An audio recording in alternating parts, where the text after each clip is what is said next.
Pois é, e agora nós vamos falar, né, desse assunto, um assunto que requer muita atenção e que está entre nós há um bom tempo, o coronavírus, né. Em 14 de março de 2020 foi confirmado o primeiro caso de Covid em Sergipe e desde então vivemos as primeiras restrições, as primeiras mortes, o lockdown e a reabertura do comércio. Hoje, quase 10 meses em relação ao primeiro caso diagnosticado, são mais de 115 mil casos confirmados e 2 mil óbitos. Mas o que os números querem dizer a respeito da fase da doença em nosso estado? Podemos dizer que estamos numa segunda onda? Ou a primeira ainda nem acabou? Para responder essas e outras perguntas, nós vamos conversar ao vivo, através de videochamada, com o doutor Marco Aurélio, ele que é infectologista e diretor de Vigilância em Saúde. Doutor Marco, muito boa tarde, obrigada por aceitar o nosso convite para falar. Estamos aí há quase 10 meses, né, do início da pandemia. De lá para cá, o que é que mudou? Boa tarde, Jaqueline, boa tarde a todos. De fato, não é? São 10 meses aí de uma pandemia, não é? Que começou com poucos casos. Tivemos, né, uma grande onda durante o ano passado, não é? Evoluímos para a queda, mas assim como aconteceu em diversos países, em diversas regiões do mundo, não é? Entramos em uma segunda onda. Inicialmente achávamos que podia ser reflexo apenas daquela movimentação do processo pré-eleitoral, mas observamos a cada dia o aumento da transmissão, o aumento de casos e o aumento de óbitos também, assim como o aumento das internações. Então a gente, de fato, está nessa segunda onda. Não sabemos ainda a que distância estamos do pico dessa onda, né? Porque tivemos agora nesse final de ano uma grande movimentação de pessoas e isso pode refletir nesses próximos dias aí, durante esse mês, em um aumento, né, do número de casos. Sim. E já dá pra gente, sentir o reflexo das festas de fim de ano? O que a gente sente agora, né, e isso já é observado nas urgências, né, nos hospitais municipais, é um reflexo ainda do Natal, né? Então as festas próximas ao Natal, né, aquelas aglomerações, elas refletem agora, né, com o aparecimento de casos, de sintomas iniciais, de uma positividade maior. A gente geralmente tem isso, né? Após um contato mais intenso, a gente vai tendo uma transmissão que vai se ampliando. Porque não é o fato apenas de eu ter ido para uma festa e eu ter me contaminado e eu contaminar minha família. Eu contamino toda uma cadeia, porque eu pego um ônibus, eu entro no restaurante, eu vou no barzinho, vou fazer compras, vou numa padaria. Então, eu vou transmitindo o vírus em vários ambientes. E isso reflete em 10, 15 dias depois, uma transmissão bem ampliada. Então, a gente já começa a ver reflexos do Natal, mas a gente ainda verá os reflexos do final do ano, né? Sim. Mesmo pessoas que foram para outros estados, para festas em outros estados, acabam ampliando essa circulação também, porque foram para outro estado, foram para festas, e quando vêm, circulam no nosso ambiente e causam a transmissão também da doença. Sim. E existe aí a possibilidade, né, de alguém, inclusive a gente tem ouvido relatos e a gente quer saber se realmente procede, alguém que contraiu o Covid pegar novamente num curto período de tempo? Sim, infelizmente, né? Infelizmente, a gente tinha uma, um grande movimento, né? Uma grande teoria que acreditava-se que as pessoas teriam uma vez e com isso não teriam mais. Ficariam imunes e com isso a pandemia iria embora sozinha, como se todos estivéssemos vacinados. Só que, de fato, isso não tem acontecido, né? As pessoas têm se infectado e não tem sido raro o relato de pessoas que ou positivam outra vez de forma assintomática ou voltam a ter a sintomatologia e, às vezes, uma sintomatologia mais grave, né? Tem pessoas que tiveram formas leves da primeira vez e agora estão internadas com forma mais grave. Sim. E nós estamos aqui recebendo já a participação do público, né? E a Fernanda ela pergunta: "Eu fiz Covid e, né, ela disse que pegou Covid, na verdade, fez o teste do cotonete, que é aquele, né, o swab. E aí, como saber se ela não tem mais? Ela tem que fazer que tipo de exame agora? Então, na realidade, o período que a gente fica com o vírus, ou pelo menos com o vírus numa forma transmissível, ele é muito pequeno, né? Após sermos infectados, né, e estarmos doentes, cerca de 10 dias depois que os sintomas forem leves, a gente não consegue mais transmitir o vírus, mesmo tendo o exame do cotonete ainda positivo, porque ainda vai ter fragmentos virais. Então, hoje, a literatura não indica que após você ter tido uma infecção, que você precisa fazer algum exame para você ter uma alta, para você ter uma segurança que não tem mais o vírus. O que precisa é você colher o exame, deu positivo, cumprir o isolamento adequado. Se os sintomas foram leves, né, pelo menos 10 dias ali de isolamento, né, ou 24 horas sem nenhum sintoma respiratório passado esses 10 dias. Se são sintomas que precisou internar, a pessoa precisa ficar pelo menos em isolamento por 20 dias. Né, porque após esse período não haveria mais a transmissão, mesmo que o exame seja positivo. Os testes de sorologia, eles não nos ajudam, né, nesse sentido. Eles apenas, né, fazem com que a gente identifique quem pode ter tido ou quem não pode ter tido a doença, mas não ajudam a definir também quando a gente para de transmitir ou para de ter o vírus. Inclusive, tem aqui a pergunta também, até que ponto é comum que uma pessoa continue com sintomas do vírus? Ela pode, né, ter se curado da Covid, passado o período de isolamento, mas permanecer com alguns sintomas? Sim, a doença ela pode ir de assintomática, pode ter aquela doença clássica, onde a pessoa parece que tem uma gripe, só que vai piorando, evolui com falta de ar, tem tosse persistente, pode se recuperar totalmente. Algumas pessoas ainda podem ficar com um pouco de dor torácica, né? Às vezes sensação de falta de ar, às vezes quadros de ansiedade, né? São consequências que a doença pode deixar. A pessoa fica ansiosa e fica com a impressão que está tendo falta de ar, precisa ser avaliada sempre, né? Mas os sintomas geralmente eles vão se resolver todos e raramente deixa sequela física. É claro que aquele paciente que foi para uma UTI e ficou internado muito tempo, entubado, né, com a ventilação mecânica, ele vai ter mais sequelas, né? Ele vai ter dificuldade, às vezes, para respirar, né? Vai ficar com a tosse residual, vai precisar fazer uma fisioterapia. A maioria dos casos, não. Vai ter uma recuperação benigna. Doutor, aqui tem a pergunta, né, da Larissa sobre a questão dos sintomas da Covid. Logo no início, os sintomas que eram ditos e as pessoas tinham mais eram relacionados ao sistema respiratório. Mas hoje também tem outros sintomas, como diarreia, dores, né, abdominais, e isso tem sido muito mais presente até do que os sintomas respiratórios lá do início, não é? Na doença respiratória, né, a gente tem a síndrome gripal, que é aquilo, que é a febre, tosse, dor de garganta. Essa forma é aquela que evolui com mais complicação, né? Aquela que vai evoluir com a dispneia, com a dificuldade, né, de oxigenação e vai precisar de ventilação mecânica. Mas, além disso, temos essas formas digestivas, né, que dão muito desconforto, diarreia, e que às vezes pode ter um processo inflamatório importante também, precisar de hospitalização. A Covid ela pode, às vezes, favorecer alguns processos isquêmicos, né, como o AVC na pessoa mais jovem, né? Então, várias complicações podem ocorrer também dessa doença, né?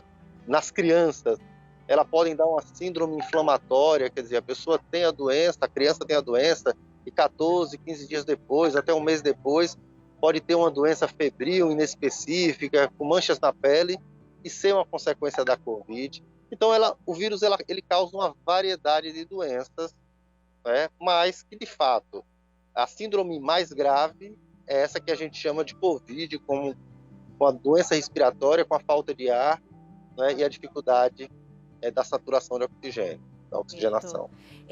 Doutor, aqui tem também uma pergunta sobre o Pedro Paulo pergunta sobre o teste que é mais confiável, porque o de sangue disse eu já tive, mas o PCR só disse é reagente ou não. O PCR, ele é o teste que a gente chama de padrão ouro. Ele diz detectável ou não detectável. O que é detectável significa que eu tenho ou vírus ou fragmento do vírus na minha orofaringe ou nasofaringe, né? Então eu vou ter fragmentos do vírus. Então ele é o mais indicado. Só que eu vou ter pessoas assintomáticas que vão ter ele positivo e vou ter pessoas com sintomas. Esse exame, ele costuma negativar com o tempo, quer dizer, à medida que a doença vai avançando, ele vai ficando negativo, porque o vírus vai sendo eliminado do nosso organismo. São os melhores testes. As sorologias, né, os exames de sangue, eles medem os anticorpos. Um alto título de anticorpo significa que você teve uma grande produção de anticorpos contra esse vírus. Tem pessoas que tiveram a doença e não criaram esses anticorpos, ou pelo menos não conseguiram que esses anticorpos fossem detectados no exame. Antes acreditava-se que quem tinha anticorpo não ia ter mais a doença, então estavam protegidos. Hoje, infelizmente, a gente tem muitas pessoas que tiveram a confirmação com exames sorológicos, com IgG positivo, e que adoeceram outra vez. E sobre as pessoas que acabam, né, fazendo o teste, mesmo que assintomáticas ou por ter tido contato com alguém, elas devem se isolar até o resultado? Como é que está a orientação? Porque todo mundo hoje quer fazer o teste, todo mundo quer saber se já teve, se está positivado. E aí, tem alguma recomendação em relação a fazer o teste e aguardar, ou só se a pessoa tiver sintomas? Mais do que fazer teste, é importante que nesse momento todos nós podemos estar infectados. Se a gente vai fazer o teste porque está com sintoma, tem que ficar em isolamento. Se o exame vem positivo, mesmo que eu não sinta nada, eu tenho que ficar por isolamento por 10 dias para diminuir a transmissão. E se eu não colho o teste, se eu não faço o exame, né, ou se eu fiz um exame e deu negativo, de toda forma eu tenho que me proteger e proteger os outros, usando máscara, higienizando as mãos com frequência, mantendo distanciamento social. Porque o meu teste ele pode ser negativo hoje, mas ele pode positivar amanhã. E não existe como a gente ter a garantia de que a gente de fato é negativo. Às vezes a gente trabalhou um dia com um colega, o colega estava ótimo, no outro dia ele faz um exame positiva. Então, se a gente não estiver se prevenindo o tempo todo, a gente vai estar se expondo nossos familiares, expondo nossos colegas e expondo a comunidade. Então, independente do teste, é importante que a gente entenda que o vírus está circulando e circulando de uma forma muito ampla nesse momento. Por isso que a gente tem muita gente aí que não sente nada e que está com o exame positivo. Esse final de ano, muita gente quis fazer o exame para poder fazer confraternização, né, de forma errada, que não é indicado para isso, mas acabou vendo que o teste era positivo e que tinha que ficar em isolamento, porque estava sintomático, mas tinha o vírus e podia estar transmitindo o vírus para as pessoas. Sim. Doutor, a pessoa que contrai a Covid, tem alguma indicação para a higienização da casa, a limpeza do cômodo onde ela ficou, para que outras pessoas tenham acesso, né? A gente acaba com receio de como é que vai ficar aqui o ambiente. Eu fiquei durante o período, já estou recuperado, mas e aí? Tem algo que a gente possa fazer uma higienização, uma limpeza naquele ambiente para não transmitir para outras pessoas? Sim, o domicílio, com certeza, né, o domicílio daquela pessoa que está infectada é um local de fácil transmissão. Não é porque a pessoa não sabia que estava, espirra em casa, encosta nas superfícies. Então, as superfícies que suportam álcool, a limpeza daquela superfície com álcool, não é? A limpeza, não é, com água sanitária diluída. Não é? Então, essa limpeza ela é necessária, não é, para que a gente evite a transmissão entre os seus familiares também. É claro que os familiares que já conviveram um período antes, eles já têm um risco de ter sido infectados. Por isso que a gente orienta, né, que os contatos de um caso positivo, detectável, também devem fazer exames, para ver se também já não são infectados e que não precisam ficar também em isolamento. Então, a possibilidade também, a gente tem ouvido alguns relatos de pessoas que contraíram a Covid, que estão em casa aí com outros familiares e que os outros familiares não contraíram. Isso, se você tiver todos os cuidados, mesmo você convivendo com aquela pessoa que teve Covid, existe também essa possibilidade da pessoa estar tomando tantos cuidados e não ter a Covid, né? Porque não teve, não foi aí, não teve nenhum tipo de sintoma, fez o exame e deu negativo. No caso, marido e mulher, por exemplo, isso pode acontecer? Pode acontecer por vários motivos. Por todo esse cuidado, né, toda essa prevenção, e também por fatores individuais, quer dizer, o nosso organismo, a nossa pele, a nossa mucosa, né, ela nos protege também. Então, algumas células ali tentam nos defender quando o vírus tenta entrar. Então, algumas pessoas têm essa imunidade logo no começo e, com isso, não se infectam nesse momento. E é importante, Jaqueline, a gente também lembrar que, pelo fato de estarmos usando mais máscaras, higienizando mais as mãos, é comum que tenhamos agora formas mais leves também, porque a gente vai ter uma menor carga viral. Né? Eu posso me infectar usando máscara? Posso, porque de uma hora para outra eu posso encostar em algum lugar que alguém passou ali e contaminou. Só que eu estou higienizando tanto as mãos usando máscara que, se eu me contaminar, vai ser com a carga viral muito baixa e meu organismo vai ter uma forma mais leve. Então, isso ajuda também, que às vezes as pessoas ficam frustradas porque dizem: eu me preveni tanto e meu exame deu positivo. Mas que bom que deu o exame positivo, mas de uma forma leve ou de uma forma assintomática. O importante é manter todos os cuidados, né? Redobrar a atenção, permanecer como lá no início nós estávamos, né? Acho que foi um grande exemplo para todos nós, mas a gente precisa manter todos aqueles cuidados do início, porque agora, né, inclusive a transmissão ela está muito maior. Eu só gostaria que o senhor respondesse se existe alguma expectativa para vacina aqui no nosso estado. Acho que é a pergunta que todo mundo, né, quer ter uma resposta. Essa pergunta a gente ainda não tem a resposta definitiva, né, porque a gente depende da aprovação das vacinas pela Anvisa, mas em reunião com o Ministério da Saúde, a programação é para o final desse mês, né, a gente já ter uma vacina aprovada no Brasil, que já possa estar sendo distribuída para todos os estados. Né? Então essa é a nossa programação, estamos nos preparando para isso. E é importante a gente manter sempre a prevenção, porque a gente sabe que está tendo novas mutações, né? Tem essa cepa que veio do Reino Unido, então as pessoas que agora chegam do Reino Unido com sintomas, é importante que, além de colher o exame, né, a gente consiga mandar essa amostra para fazer a genotipagem, para ver se é da cepa nova ou não. Então a gente vai ter que manter esses hábitos por algum tempo. Né? É um ano novo, vamos renovar, né, esse ânimo em manter esses bons hábitos, né, até a gente ter, de fato, uma cobertura vacinal ampla, uma vacinação mais universal e que a gente possa estar voltando a nossa vida aos poucos ao normal.